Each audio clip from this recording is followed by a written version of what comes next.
اعوذ باللہ من الشیطان الرجیم بسم اللہ الرحمن الرحیم الحمدللہ رب العالمین الصلاۃ والسلام علی خیر خلق محمد وآلہ الطیبین الطاہرین ولعنۃ اللہ علی قوم الظالمین۔ السلام علیکم ورحمۃ اللہ وبرکاتہ۔ ہماری گفتگو چل رہی ہے تربیت اولاد کے حوالے سے، اور اس سے پہلے والی ویڈیو میں ہم بیان کر چکے ہیں معصومین علیہ السلام کی روایات کی روشنی میں کہ تربیت اولاد کی اہمیت کیا ہے اور اس کی ضرورت کیا ہے۔ اور آج ہم گفتگو کرنے والے ہیں ایک ایسے اہم موضوع پر کہ جو تربیت اولاد میں بہت زیادہ اہمیت کا حامل ہے اور بہت زیادہ اثر رکھتا ہے۔ وہ موضوع ہے کہ بچوں کے اوپر حلال اور حرام غذا کا کیا اثر ہوتا ہے۔ یہ بہت زیادہ اثر رکھنے والی چیز ہے کہ جب آپ تربیت کر رہے ہیں تو دیکھیں کہ بچہ حرام کھا رہا ہے یا حلال کھا رہا ہے، کہ باپ جو مال حرام کمیشن، سودی اسکیموں کا پیسہ یا وہ مال کے جس پر خمس واجب ہو گیا ہے، اگر اس پر خمس نہیں نکالا گیا اور وہ مال گھر میں لا رہا ہے اور اس مال سے بچوں کی جسمانی نشو و نما ہو رہی ہے، تو ایسے بچوں کا سعادت مند ہونا تقریباً مشکل ہی نہیں بلکہ ناممکن ہو جاتا ہے۔ لہٰذا ہر کمانے والے کو ضروری ہے کہ وہ اپنے قریب کے علماء، یعنی جو ان کے پڑوس میں ہیں، جو ان کے گاؤں میں ہیں، ان کے شہر میں ہیں، ان کے پاس جائے، اپنے جو روزی وہ کماتے ہیں، جو ان کا کام ہے، جو ان کا کاروبار ہے، اس کے جائز ہونے کی تصدیق علماء سے لے۔ ان سے پوچھے کہ آیا جو ہم کام کر رہے ہیں وہ حلال ہے یا حرام ہے،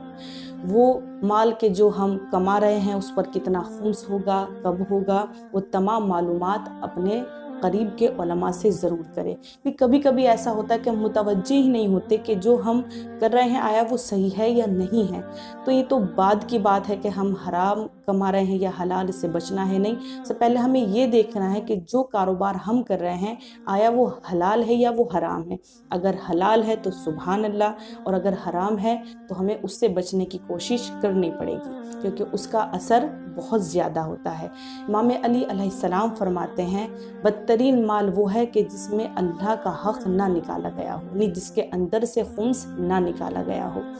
دوسری جگہ امام باقر علیہ السلام فرماتے ہیں ایسے افراد روز قیامت اپنی قبروں سے اس حالت میں ظاہر ہوں گے کہ ان کے ہاتھ ان کی گردنوں پر بندھے ہوں گے، اور روز قیامت وہ دو طرح کی سزاؤں کے مستحق ہوں گے۔ ایک تو وہ سزا کہ جو انہوں نے حرام کمایا ہے، اور دوسری وہ سزا کہ جو مال اس نے حرام اپنے گھر والوں کو کھلایا ہے۔ اللہ اکبر کہ جہاں انسان پوری زندگی اس حالت میں گزار دیتا ہے، پوری مصروفیات اسی میں ہوتی ہیں، مستقل اپنے آپ کو مشغول رکھتا ہے کہ اس کے گھر والے ایک اچھی زندگی گزاریں، اس کے گھر والوں کو آرام نصیب ہو، اس کے گھر والوں کے پاس کوئی کمی نہ ہو، جو بھی ضروریات ہوں وہ پوری اس کے گھر والوں کے پاس ہو۔ لیکن اگر وہ مال حرام ہوگا تو وہ مال نہ تو اس کو دنیا میں فائدہ پہنچائے گا بلکہ آخرت میں بھی وہ عذاب کا مستحق ہوگا۔ لیکن وہیں اسلام نے وہ افراد کے جو اپنے بچوں کے لیے محنت و مزدوری کرتے ہیں، حلال غذا کا انتظام کرتے ہیں، اس کا ایک بلند مقام بتایا ہے۔ امام صادق علیہ السلام فرماتے ہیں جو شخص اپنے بچوں کے لیے محنت و مزدوری کرتا ہے اس کو راہ خدا میں مجاہد سمجھا جائے۔ مجاہد وہ ہوتا ہے کہ جو اللہ کی راہ میں میدان جنگ میں جاتا ہے، جنگ کرتا ہے، اور اگر وہ دوران جنگ مار دیا جائے تو وہ شہید کہلاتا ہے۔ اگر باپ گھر میں مال لے کر آ رہا ہے جو حرام ہے تو ماں چاہے کتنی بھی دیندار کیوں نہ ہو، کتنی بھی کوششیں کیوں نہ کر رہی ہو بچے کی تربیت میں، تو وہ تربیت میں چاہے کتنی بھی کوششیں کر لے بچے پہ اثر ہونے والا نہیں ہے۔ کہ جو اکثر ہمارے درمیان یہ سوالات اور مشکلات بھی ہے کہ بچہ بات نہیں مانتا، بچے پر کوئی بات اثر نہیں رکھتی، تو یہ سب چیزیں جو ہیں، یہ سب وجہ جو ہیں وہ حرام کھانے کا اثر ہے۔ کہ جس سے اس کی تربیت ہو رہی ہے جسمانی تربیت، جس میں پیغمبر اکرم علیہ السلام فرماتے ہیں کہ جس کا جسم، جس کی ہڈی، جس کا گوشت حرام مال سے بنا ہو وہ جہنم کا سزاوار ہے، یعنی اس کی سزا یہ ہے کہ اس کو جہنم میں ڈال دیا جائے۔ وہیں وصال الشیعہ میں امام رضا علیہ السلام فرماتے ہیں کہ حرام غذا کا اثر ہماری نسل پر آشکار ہوتا ہے، یعنی کہیں نہ کہیں زندگی میں اس حرام غذا کا اثر ضرور آئے گا۔ علامہ مجلسی فرماتے ہیں کہ بعض ایسے افراد بھی تھے کہ جب وہ اپنے گھر سے کمانے کے لیے نکلتے تھے تو اس کے اہل و عیال ان سے کہتے تھے کہ خبردار ہمارے لیے مال حرام نہ لانا، کیونکہ ہم بھوک کی سختی کو تو برداشت کر سکتے ہیں لیکن روز قیامت اللہ کے عذاب کو برداشت نہیں کر سکتے۔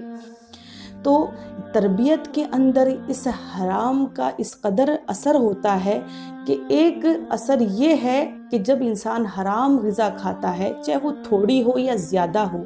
چاہے جان بوجھ کر کھائی ہو یا انجانے میں کھائی ہو، اس کے اندر سے عبادت کا جذبہ ختم ہو جاتا ہے، اس کا عبادت میں دل نہیں رکھتا، اس کو عبادت کی لذت محسوس نہیں ہوتی۔ اگر اتفاق سے وہ عبادت کر بھی لے تو جو ایک عبادت کا مزہ ہے وہ نہیں ملے گا، عبادت میں دل نہیں لگے گا۔ ایک بزرگ کہتے ہیں کہ ایک مرتبہ میری ایک عجیب کیفیت تھی، عجیب میرا دل تھا کہ مجھے بے چین کیے ہوئے تھا، نہ اول وقت میں نماز پڑھ پا رہا تھا، نہ نماز شب کی طرف کوئی رغبت تھی۔ میں اپنے آپ کو بار بار کہہ رہا تھا کیا ہو گیا مجھے کہ مجھے عبادت میں مزہ نہیں آ رہا ہے، کہ میں رات کو گریہ جاری کرتا کرتا سو گیا تو میں نے خواب میں ایک آواز سنی جو کہہ رہی تھی کہ جو حرام کھجور کھائے گا وہ عبادت کا دوست نہیں ہے، اس سے عبادت کا مزہ ختم ہو جائے گا۔ میری آنکھ کھلی، میں نے غور و فکر کیا تو مجھے یاد آیا کہ میں جب کھجوریں خرید رہا تھا تو میں نے دکاندار کی اجازت کے بغیر ایک کھجور اٹھا کر کھا لی تھی، جبکہ یہ بات ہمارے معاشرے میں بہت عام ہے۔ جب ہم کوئی چیز خریدتے ہیں تو کہتے ہیں کہ بھئی یہ کتنے کی ہے، کیا بھاؤ دی ہے، کیسی ہے، بے ساختہ اٹھا کر کھا لیتے ہیں۔ اگر دکاندار کی اجازت نہ ہوئی تو یہ چھوٹی ہی چیز ہمارے لیے عذاب کا وسیلہ بن جائے گا، جس کی وجہ سے حرام کھائیں گے، اور حرام کا آپ نے سنا ہے کہ اس کا اثر کیا ہوگا۔ اسی طرح پیغمبر ایک راستے سے گزر رہے تھے، دکان کو دیکھا جس میں بہترین پھل رکھے ہوئے چمک رہے تھے۔ پیغمبر قریب گئے، سوال کیا دکاندار سے کہ یہ ایسا کیوں ہے کہ یہ پھل باہر سے تو ایک دم چمک رہے ہیں لیکن اندر سے ایسے نہیں ہیں۔ دکاندار نے کہا کہ یہ بارش کا پانی پڑنے کی وجہ سے ایسا ہو گیا ہے۔ پیغمبر نے فرمایا تو تمہاری ذمہ داری تھی کہ تم اس کو ملا دیتے، تم نے ان کو ہلایا کیوں نہیں؟ پھر اس کے بعد پیغمبر نے فرمایا من غشا فلیس منی، جو ملاوٹ کرے وہ مجھ سے نہیں ہے، جو مسلمان کو دھوکہ دے وہ مجھ سے نہیں ہے۔ ایک دوسرا اثر سب سے زیادہ نقصان دہ یہ ہوتا ہے حرام غذا کا کہ جو سب سے زیادہ اہم ہے وہ یہ کہ اس کے اوپر سے نصیحت کا اثر ختم ہو جاتا ہے،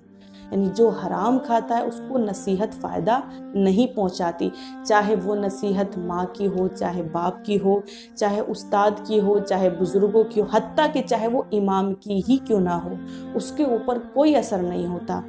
امام حسین نے شب عاشور فوج اشقیاء کے درمیان ہدایت دی، خطبے پڑھے لیکن کوئی اثر نہیں تھا۔ اس وقت امام نے فرمایا کہ مجھے معلوم ہے کہ تمہارے اوپر میری باتوں کا اثر نہیں ہوگا کہ تمہارے پیٹ لقمہ حرام سے پر ہیں، اور اسی وجہ سے وہ اپنے وقت کے امام کو نہ پہچان سکے، حق و باطل کو نہ پہچان سکے، نواز رسول کو نہ پہچان سکے، حتیٰ کہ اپنے وقت کے امام کو شہید کر دیا گیا۔